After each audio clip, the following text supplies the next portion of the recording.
Three religions now stand in the world which have come down to us from time prehistoric: Hinduism, Zoroastrianism, and Judaism. They have all received tremendous shocks, and all of them prove by their survival their internal strength. But while Judaism failed to absorb Christianity and was driven out of its place of birth by its all-conquering daughter, and a handful of Parsis is all that remains to tell the tale of their grand religion, sect after sect arose in India and seemed to shake the religion of the Vedas to its very foundations. But like the waters of the seashore in a tremendous earthquake, it receded only for a while, only to return in an all-absorbing flood, 1,000 times more vigorous, and when the tumult of the rush was over, these sects were all sucked in, absorbed, and assimilated into the immense body of the Mother Faith. From the high spiritual flights of the Vedānta philosophy, of which the latest discoveries of science seem like echoes, to the low ideas of idolatry with its multifarious mythology, the agnosticism of the Buddhists, and the atheism of the Jains, each and all have a place in the Hindu's religion. Where then, the question arises, where is the common center to which all these widely diverging radii converge? Where is the common basis upon which all these seemingly hopeless contradictions rest? And this is the question I shall attempt to answer. The Hindus have received their religion through revelation, the Vedas. They hold that the Vedas are without beginning and without end. It may sound ludicrous to this audience how a book can be without beginning or end, but by the Vedas no books are meant. They mean the accumulated treasury of spiritual laws discovered by different persons in different times. Just as the law of gravitation existed before its discovery, and would exist if all humanity forgot it, so is it with the laws that govern the spiritual world. The moral, ethical, and spiritual relations between soul, and between individual spirits and the Father of all spirits, were there before their discovery, and would remain even if we forgot them. The discoverers of these laws are called rishis, and we honor them as perfected beings. I am glad to tell this audience that some of the very greatest of them were women. Here it may be said that these laws as laws may be without end, but they must have had a beginning. The Vedas teach us that creation is without beginning or end. Science is said to have proved that the sum total of cosmic energy is always the same. Then, if there was a time when nothing existed, where was all this manifested energy? Some say it was in a potential form in God. In that case, God is sometimes potential and sometimes kinetic, which would make him mutable. Everything mutable is a compound, and everything compound must undergo that change which is called destruction. So God would die, which is absurd. Therefore, there never was a time when there was no creation. If I may be allowed to use a simile, creation and creator are two lines, without beginning and without end, running parallel to each other. God is the ever-active providence by whose power systems after systems are being evolved out of chaos, made to run for a time and again destroyed. This is what the Brahmin boy repeats every day. The sun and the moon the Lord created, like the suns and moons of previous cycles. And this agrees with modern science. Here I stand, and if I shut my eyes and try to conceive my existence, I. What is the idea before me? The idea of a body. Am I then nothing but a combination of material substances? The Vedas declare, no. I am a spirit living in a body. I am not the body. The body will die, but I shall not die. Here I am in this body. It will fall, but I shall go on living. I had also a past. The soul was not created, for creation means a combination, which means a certain future dissolution. If then the soul was created, it must die.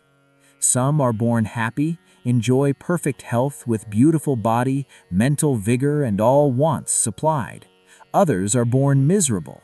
Some are without hands or feet, Others again are idiots and only drag on a wretched existence. Why, if they are all created, why does a just and merciful God create one happy and another unhappy? Why is he so partial? Nor would it mend matters in the least to hold that those who are miserable in this life will be happy in a future one. Why should a man be miserable even here in the reign of a just and merciful God? In the second place, the idea of a creator God does not explain the anomaly, but simply expresses the cruel fiat of an all-powerful being.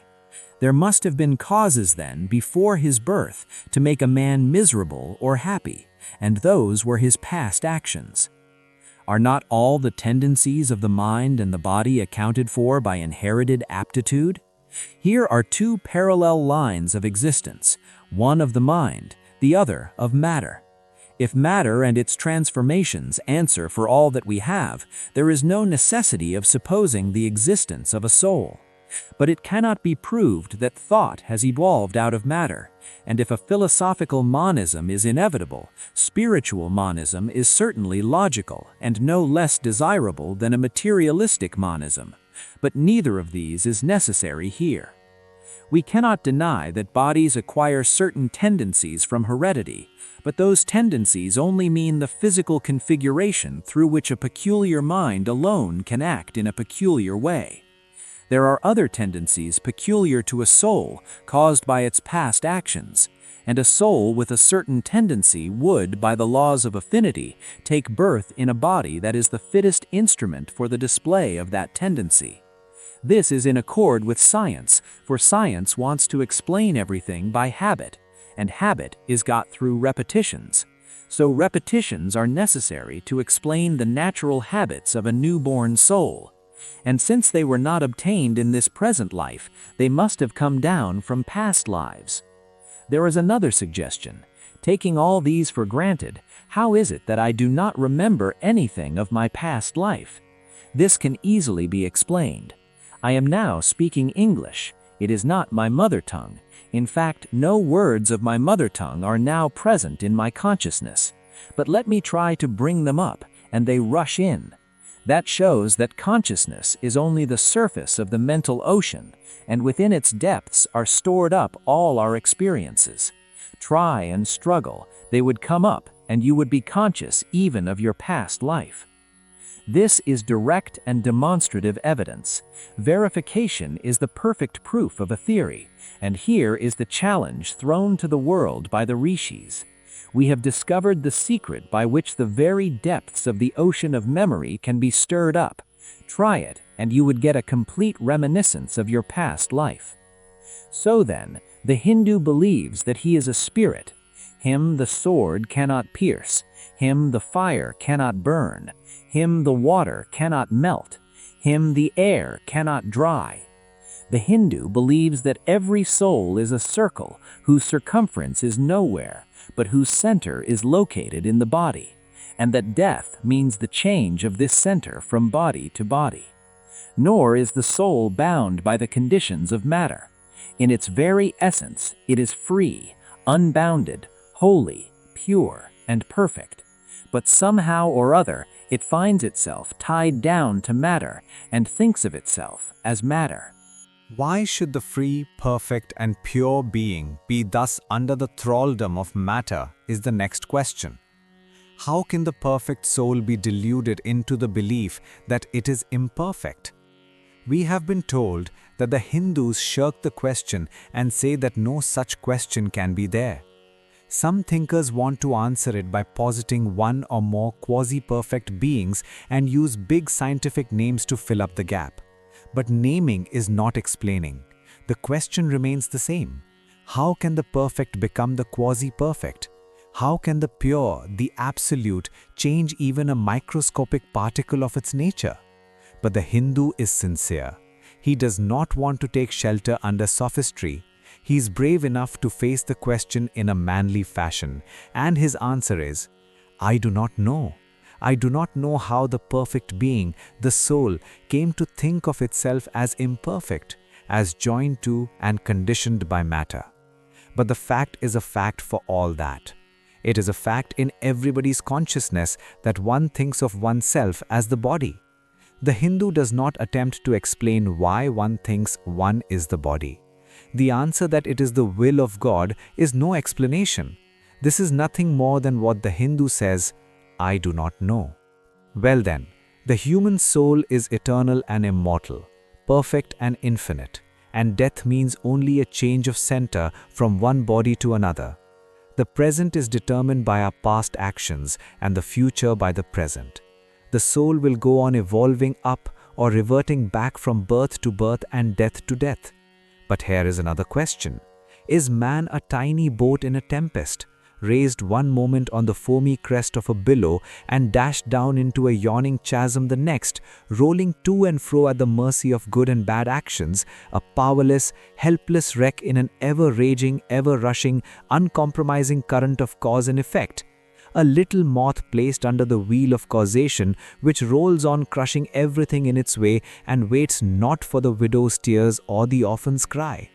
The heart sinks at the idea. Yet this is the law of nature. Is there no hope? Is there no escape? Was the cry that went up from the bottom of the heart of despair. It reached the throne of mercy, and words of hope and consolation came down and inspired a Vedic sage, and he stood up before the world and in trumpet voice proclaimed the glad tidings. Hear ye children of immortal bliss, even ye that reside in higher spheres. I have found the Ancient One who is beyond all darkness, all delusion. Knowing him alone you shall be saved from death over again. Children of immortal bliss, what a sweet, what a hopeful name. Allow me to call you, brethren, by that sweet name, heirs of immortal bliss. Yea, the Hindu refuses to call you sinners. Ye are the children of God, the sharers of immortal bliss, holy and perfect beings. Ye divinities on earth, sinners? It is a sin to call a man so. It is a standing libel on human nature. Come up, O lions, and shake off the delusion that you are sheep. You are souls immortal, spirits free, blessed and eternal. Ye are not matter, ye are not bodies. Matter is your servant, not you the servant of matter. Thus it is that the Vedas proclaim not a dreadful combination of unforgiving laws, not an endless prison of cause and effect, but that at the head of all these laws, in and through every particle of matter and force, stands one by whose command the wind blows, the fire burns, the clouds rain, and death stalks upon the earth. And what is his nature? He is everywhere, the pure and formless one, the Almighty and the All-Merciful. Thou art our Father, Thou art our Mother, Thou art the beloved friend, Thou art the source of all strength, give us strength. Thou art He that beareth the burdens of the universe, help me bear the little burden of this life. Thus sang the Rishis of the Vedas. And how to worship Him? Through love. He is to be worshipped as the one beloved, dearer than everything in this and the next life. This is the doctrine of love declared in the Vedas. And let us see how it is fully developed and taught by Krishna, whom the Hindus believe to have been God incarnate on earth. He taught that a man ought to live in this world like a lotus leaf which grows in water but is never moistened by water. So a man ought to live in the world, his heart to God and his hands to work. It is good to love God for hope of reward in this or the next world, but it is better to love God for love's sake, and the prayer goes, Lord, I do not want wealth, nor children, nor learning. If it be thy will, I shall go from birth to birth, but grant me this that I may love thee without the hope of reward. Love unselfishly for love's sake. One of the disciples of Krishna, the then Emperor of India, was driven from his kingdom by his enemies and had to take shelter with his queen in a forest in the Himalayas. And there one day the queen asked him how it was that he, the most virtuous of men, should suffer so much misery. Yudhishthira answered, Behold, my queen, the Himalayas, how grand and beautiful they are. I love them. They do not give me anything, but my nature is to love the grand, the beautiful. Therefore I love the Lord. He is the source of all beauty, of all sublimity. He is the only object to be loved. My nature is to love Him, and therefore I love. I do not pray for anything. I do not ask for anything. Let him place me wherever he likes. I must love him for love's sake. I cannot trade in love. The Vedas teach that the soul is divine, only held in the bondage of matter. Perfection will be reached when this bond will burst, and the word they use for it is therefore mukti, freedom, freedom from the bonds of imperfection, freedom from death and misery. And this bondage can only fall off through the mercy of God, and this mercy comes on the pure. So purity is the condition of his mercy. How does that mercy act? He reveals himself to the pure heart. The pure and stainless see God, yea, even in this life, then and then only all the crookedness of the heart is made straight. Then all doubt ceases. He is no more the freak of a terrible law of causation. This is the very center, the very vital conception of Hinduism. The Hindu does not want to live upon words and theories. If there are existences beyond the ordinary sensuous existence, he wants to come face to face with them. If there is a soul in him which is not matter, if there is an all-merciful universal soul, he will go to him direct. He must see him, and that alone can destroy all doubts. So the best proof a Hindu sage gives about the soul, about God, is I have seen the soul, I have seen God, and that is the only condition of perfection. The Hindu religion does not consist in struggles and attempts to believe a certain doctrine or dogma, but in realizing, not in believing, but in being and becoming. Thus, the whole object of their system is by constant struggle to become perfect, to become divine, to reach God and see God. And this reaching God, seeing God, becoming perfect even as the Father in heaven is perfect, constitutes the religion of the Hindus. And what becomes of a man when he attains perfection? He lives a life of bliss infinite. He enjoys infinite and perfect bliss, having obtained the only thing in which man ought to have pleasure, namely God, and enjoys the bliss with God. So far, all the Hindus agreed. This is the common religion of all the sects of India, but then perfection is absolute, and the absolute cannot be two or three. It cannot have any qualities, it cannot be an individual, and so when a soul becomes perfect and absolute, it must become one with Brahman, and it would only realize the Lord as the perfection, the reality of its own nature and existence, the existence absolute, knowledge absolute, and bliss absolute. We have often and often read this called the losing of individuality and becoming a stalk or a stone. He jests at scars that never felt a wound. I tell you, it is nothing of the kind. If it is happiness to enjoy the consciousness of this small body, it must be greater happiness to enjoy the consciousness of two bodies, the measure of happiness increasing with the consciousness of an increasing number of bodies, the aim, the ultimate of happiness being reached when it would become a universal consciousness. Therefore, to gain this infinite universal individuality, this miserable little prison individuality must go. Then only can death cease when I am alone with life. Then only can misery cease when I am one with happiness itself. Then only can all errors cease when I am one with knowledge itself. And this is the necessary scientific conclusion. Science has proven to me that physical individuality is a delusion, that really my body is one little continuously changing body in an unbroken ocean of matter, and Advaita is the necessary conclusion with my other counterpart, soul. Science is nothing but the finding of unity. As soon as science would reach perfect unity, it would stop from further progress because it would reach the goal. Thus, chemistry could not progress farther when it would discover one element out of which all others could be made. Physics would stop when it would be able to fulfill its services in discovering one energy of which all others are but manifestations. And the science of religion become perfect when it would discover Him who is the one life in a universe of death. Him who is the constant basis of an ever-changing world.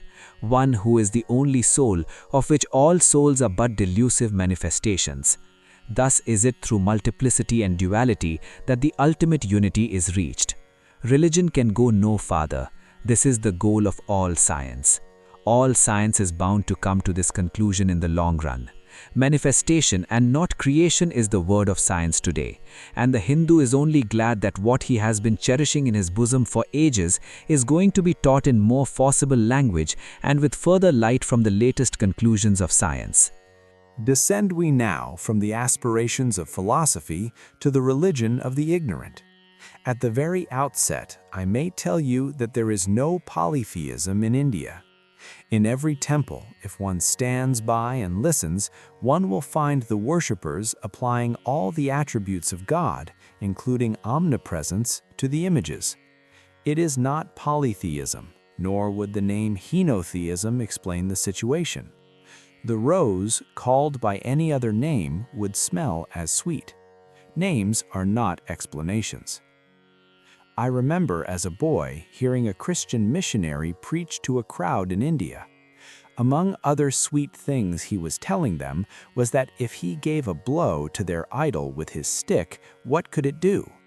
One of his hearers sharply answered, "If I abuse your God, what can he do?" "You would be punished," said the preacher, "when you die." "So my idol will punish you when you die," retorted the Hindu. The tree is known by its fruits. When I have seen amongst them that are called idolaters, men the like of whom in morality and spirituality and love I have never seen anywhere, I stop and ask myself, can sin beget holiness? Superstition is a great enemy of man, but bigotry is worse. Why does a Christian go to church? Why is the cross holy? Why is the face turned toward the sky in prayer? Why are there so many images in the Catholic Church? Why are there so many images in the minds of Protestants when they pray? My brethren, we can no more think about anything without a mental image than we can live without breathing. By the law of association, the material image calls up the mental idea, and vice versa. This is why the Hindu uses an external symbol when he worships. He will tell you it helps to keep his mind fixed on the being to whom he prays. He knows as well as you do that the image is not God, is not omnipresent. After all, how much does omnipresence mean to almost the whole world? It stands merely as a word, a symbol. Has God superficial area? If not, when we repeat that word omnipresent, we think of the extended sky or of space. That is all. As we find that somehow or other, by the laws of our mental constitution, we have to associate our ideas of infinity with the image of the blue sky or of the sea, so we naturally connect our idea of holiness with the image of a church, a mosque, or a cross. The Hindus have associated the idea of holiness, purity, truth, omnipresence, and such other ideas with different images and forms. But with this difference, that while some people devote their whole lives to their idol of a church and never rise higher, because with them religion means an intellectual assent to certain doctrines and doing good to their fellows, the whole religion of the Hindu is centered in realization. Man is to become divine by realizing the divine. Idols or temples or churches or books are only the supports, the helps of his spiritual childhood. But on and on he must progress. He must not stop anywhere. External worship, material worship, say the scriptures, is the lowest stage. Struggling to rise high, mental prayer is the next stage. But the highest stage is when the Lord has been realized. Mark, the same earnest man who is kneeling before the idol, tells you, him the sun cannot express, nor the moon, nor the stars. The lightning cannot express him, nor what we speak of as fire. Through him they shine. But he does not abuse anyone's idol or call its worship sin. He recognizes in it a necessary stage of life.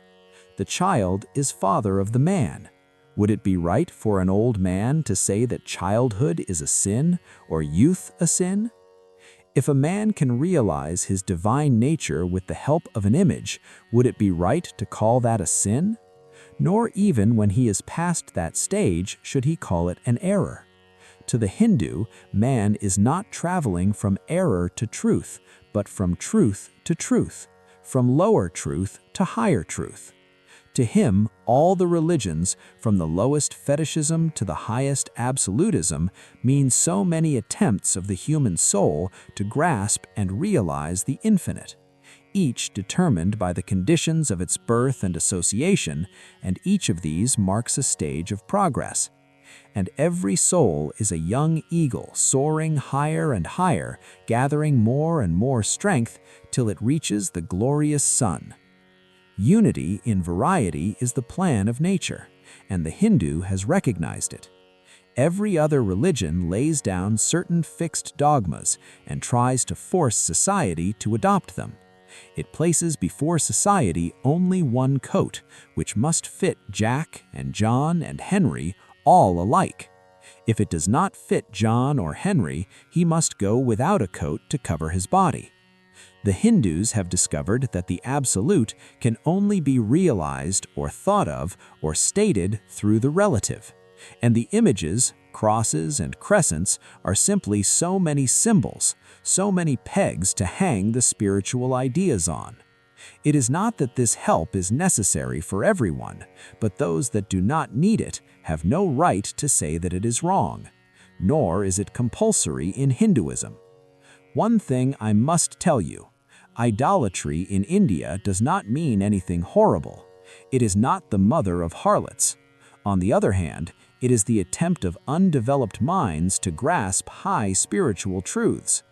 The Hindus have their faults, they sometimes have their exceptions, but mark this, they are always for punishing their own bodies and never for cutting the throats of their neighbors. If the Hindu fanatic burns himself on the pyre, he never lights the fire of inquisition. And even this cannot be laid at the door of his religion, any more than the burning of witches can be laid at the door of Christianity. To the Hindu, then, the whole world of religions is only a traveling, a coming up of different men and women through various conditions and circumstances to the same goal. Every religion is only evolving a God out of the material man, and the same God is the inspirer of all of them. Why then are there so many contradictions? They are only apparent, says the Hindu. The contradictions come from the same truth adapting itself to the varying circumstances of different natures. It is the same light coming through glasses of different colors, and these little variations are necessary for purposes of adaptation. But in the heart of everything, the same truth reigns. The Lord has declared to the Hindu in his incarnation as Krishna, "I am in every religion as the thread through a string of pearls. Wherever thou seest extraordinary holiness and extraordinary power raising and purifying humanity, know thou that I am there." And what has been the result? I challenge the world to find throughout the whole system of Sanskrit philosophy any such expression that the Hindu alone will be saved, and not others. Says Vyasa, we find perfect men even beyond our caste and creed. One thing more, how then can the Hindu, whose whole fabric of thought centers in God, believe in Buddhism, which is agnostic, or in Jainism, which is atheistic? The Buddhists or the Jains do not depend on God, but the whole force of their religion is directed to the great central truth in every religion, to evolve a God out of man. They have not seen the Father, but they have seen the Son, and he that hath seen the Son hath seen the Father also. This, brethren, is a short sketch of the religious ideas of the Hindus. The Hindu may have failed to carry out all his plans, but if there is ever to be a universal religion, it must be one which will have no location in place or time, which will be infinite like the God it will preach, and whose sun will shine on the followers of Krishna and of Christ, on saints and sinners alike, which will not be Brahminic or Buddhist, Christian or Mohammedan, but the sum total of all of these, and still have infinite space for development, which in its Catholicity will embrace in its infinite arms and find a place for every human being, from the lowest groveling savage not far removed from the brute, to the highest man towering by the virtues of his head and heart almost above humanity, making society stand in awe of him and doubt his human nature. Offer such a religion, and all the nations will follow you. Ashoka's council was a council of the Buddhist faith. Akbar's, though more to the point, was only a parlor meeting. It was reserved for America to proclaim to all quarters of the globe that the Lord is in every religion. May he who is the Brahman of the Hindus, the Ahura Mazda of the Zoroastrians, the Buddha of the Buddhists, the Jehovah of the Jews, the Father in heaven of the Christians, give strength to you to carry out your noble idea.